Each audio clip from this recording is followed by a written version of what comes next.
ಜಾರ್ಖಂಡ್ ಅಂತ ರಾಜ್ಯದಲ್ಲೇನೆ ಒಂದು ಸೀಟಿಗೋಸ್ಕರ 17 ಜನ ಇದನ್ನ ಮಾಡ್ತಾರೆ. ಆದ್ರೆ ಇಲ್ಲಿ ನಿಮ್ಮ 64 ಜನ ಕ್ಯಾಂಡಿಡೇಟ್ ಇದ್ರೂ ಸಹ ನೀವು ನಿಮ್ಮ ಪ್ರಕಾರ ಅಧಿಕೃತವಾಗಿ ಕ್ರಾಸ್ ವೋಟಿಂಗ್ ಆಗುತ್ತೆ ಅಂದ್ರೆ ಏನ್ ಸರ್ ಅರ್ಥ?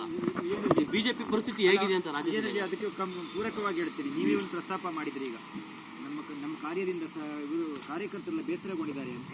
ಸೊ ನಿಮ್ಗೆ ಇವತ್ತು ನಿಮ್ಗೆ ಅರಿವು ಬಂದಿದೆ, ನೀವು ಹೇಳಿದ್ರಿ. ಮೈ ಡಿಯರ್ ಫ್ರೆಂಡ್, ಇವತ್ತೆಲ್ಲ ನನಗೆ ಅರಿವು ಬಂದಿರೋದು.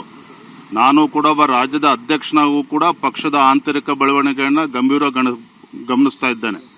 ನಾನೊಬ್ಬ ಕಾರ್ಯಕರ್ತನಾಗಿ ಇವತ್ತು ಮಾತನಾಡ್ತಾ ಇದ್ದೇನೆ. ರಾಜ್ಯದ ಭಾಜಪದ ಅಧ್ಯಕ್ಷಗೂ ಕೂಡ ನಾನು ಮಾತನಾಡ್ತಾ ಇದ್ದೇನೆ. ನಾನು ಭಾಜಪ ಅಧ್ಯಕ್ಷ ಅನ್ನೋದಕ್ಕಿಂತ ಮುಂಚಿತವಾಗಿ ನಾನು ಭಾರತೀಯ ಜನತಾ ಪಾರ್ಟಿ ಕಾರ್ಯಕರ್ತ. ಹಾಗಾಗಿ ಕೆಲವು ಬೆಳವಣಿಗೆಗಳು ನನಗೂ ಕೂಡ ಬೇಸರ ಇದೆ.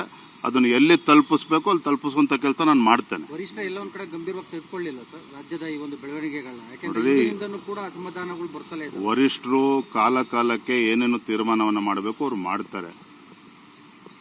ಇಲ್ಲಿ ನಾವೆಲ್ಲರೂ ಕೂಡ ಸರಿಯಾಗಿ ಹೋಗ್ಬೇಕಾಗಿರ್ತಕ್ಕಂಥ ನಮ್ದು ಕೂಡ ಕರ್ತವ್ಯ ಇದೆ. ಅದು ಆಗ್ತಾ ಇದೆ, ನಾನು ಆಗ್ತಾ ಇಲ್ಲ ಅಂತಲೂ ಕೂಡ ಹೇಳ್ತಾ ಇಲ್ಲ. ಆದರೆ ಇಂಥ ಮಹತ್ವವಾಗಿರ್ತಕ್ಕಂಥ ಚುನಾವಣೆಯಲ್ಲಿ ನಮ್ಮ ಶಾಸಕರಿಗೆ ನಡ್ಕೊಳ್ತಾರೆ ಅಂತೇಳಿ ನಮ್ಗೆ ಯಾರಿಗೂ ಕೂಡ ಕಲ್ಪನೆಯೂ ಕೂಡ ಇರಲಿಲ್ಲ. ಹಾಗಾಗಿ ನಾನು ಮತ್ತೆ ಹೇಳ್ತಾ ಇದ್ದೇನೆ, ನಾನು ಇವತ್ತು JDS ಪಕ್ಷಕ್ಕೂ ಕೂಡ ಅವ್ರಿಗೂ ಕೂಡ ವರಿಷ್ಠರು ನೋವಾಗಿದೆ, ನಮಗೂ ಕೂಡ ನೋವಾಗಿದೆ. ಇದನ್ನ ಎಲ್ಲಿ ಮಾತನಾಡಬೇಕು ಅದನ್ನ ಮಾತಾಡ್ತೇನೆ. ಈಗ ಜಾರ್ಖಂಡ್ ಅಂತ ರಾಜ್ಯದಲ್ಲೇನೆ ಒಂದು ಸೀಟಿಗೋಸ್ಕರ 17 ಜನ ಇದನ್ನ ಮಾಡ್ತಾರೆ.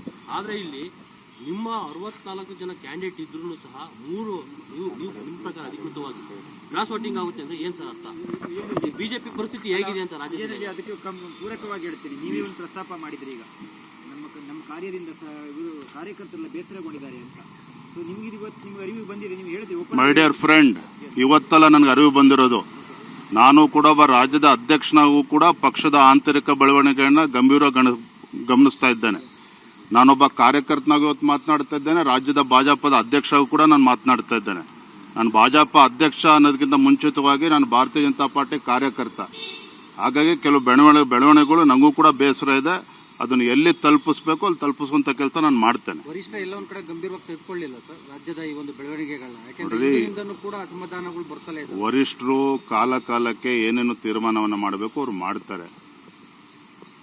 ಇಲ್ಲಿ ನಾವೆಲ್ಲರೂ ಕೂಡ ಸರಿಯಾಗಿ ಹೋಗ್ಬೇಕಾಗಿರ್ತಕ್ಕಂಥ ನಮ್ದು ಕೂಡ ಕರ್ತವ್ಯ ಇದೆ. ಅದು ಆಗ್ತಾ ಇದೆ, ನಾನು ಆಗ್ತಾ ಇಲ್ಲ ಅಂತಲೂ ಕೂಡ ಹೇಳ್ತಾ ಇಲ್ಲ. ಆದರೆ ಇಂಥ ಮಹತ್ವವಾಗಿರ್ತಕ್ಕಂಥ ಚುನಾವಣೆಯಲ್ಲಿ ನಮ್ಮ ಶಾಸಕರಿಗೆ ನಡ್ಕೊಳ್ತಾರೆ ಅಂತೇಳಿ ನಮ್ಗೆ ಯಾರಿಗೂ ಕೂಡ ಕಲ್ಪನೆಯೂ ಕೂಡ ಇರಲಿಲ್ಲ. ಹಾಗಾಗಿ ನಾನು ಮತ್ತೆ ಹೇಳ್ತಾ ಇದ್ದೇನೆ, ನಾನು ಇವತ್ತು JDS ಪಕ್ಷಕ್ಕೂ ಕೂಡ ಅವ್ರಿಗೂ ಕೂಡ ವರಿಷ್ಠರು ನೋವಾಗಿದೆ, ನಮಗೂ ಕೂಡ ನೋವಾಗಿದೆ. ಇದನ್ನ ಎಲ್ಲಿ ಮಾತನಾಡಬೇಕು ಅದನ್ನ